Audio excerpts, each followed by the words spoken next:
Bonjour à toutes et à tous, nous sommes au Transition Forum de Nice et j'ai le plaisir d'accueillir Christian Buchel. Bonjour. Bonjour. Donc vous êtes le directeur client territoire d'Enedis. Pourquoi participez-vous au Transition Forum ? Écoutez, on y retrouve, d'abord on est très heureux d'être partenaire, mais nous y retrouvons effectivement les acteurs avec lesquels nous travaillons, à la fois sur le plan dans les territoires, notre directeur régional ici vient d'en parler, donc sur les acteurs autour des collectivités territoriales avec lesquelles on travaille.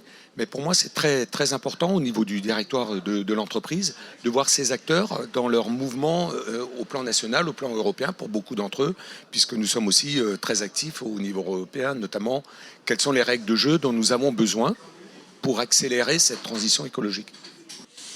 Donc ce forum porte sur la thématique de l'accélération de la transition écologique et je vous pose la question, comment accélérez-vous cette transition ? L'accélération de la transition, c'est à la fois évidemment les mesures d'urgence, ça a été évoqué dans le secteur de l'énergie, mais c'est aussi prendre du recul. Ça peut paraître un peu bizarre ce que je vous dis, mais prendre du recul et regarder le long terme et définir de la planification énergétique à long terme. Ça veut dire des investissements, ça veut dire être suffisamment lucide et avoir quelque part une vision non pas froide, mais une vision très responsable sur le long terme.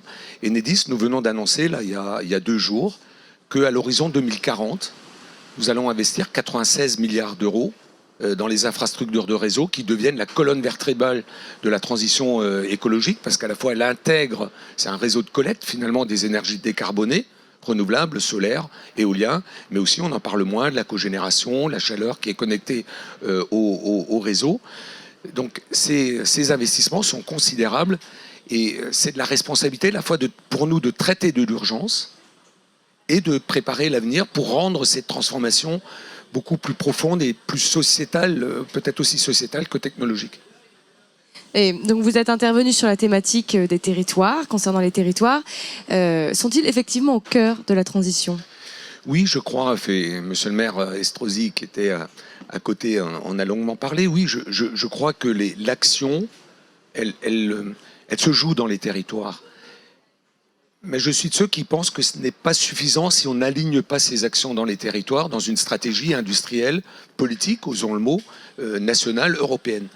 Parce que, effectivement, la proximité des territoires permet à la fois l'innovation, permet la collaboration, mais il faut inscrire tout ça dans le même sens pour éviter que ça soit un mouvement brownien dans l'ensemble des territoires, mais qui soit aligné pour la transformation du pays. Les objectifs climatiques qui ont été fixés, que ce soit au niveau français, au niveau bruxellois, sont extrêmement ambitieux, sont à la fois extrêmement indispensables pour les générations, la nôtre, mais encore plus les générations après nous.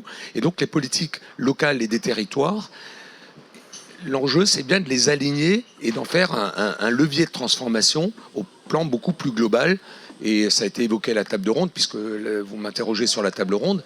Le GIEC considère qu'il n'y a pas d'île ni ici autour de Nice, ni la France, ni l'Europe, mais c'est bien dans le monde entier que se joue la partition. Ce sont de justes paroles. Merci pour votre intervention et bonne journée au forum. Merci à vous.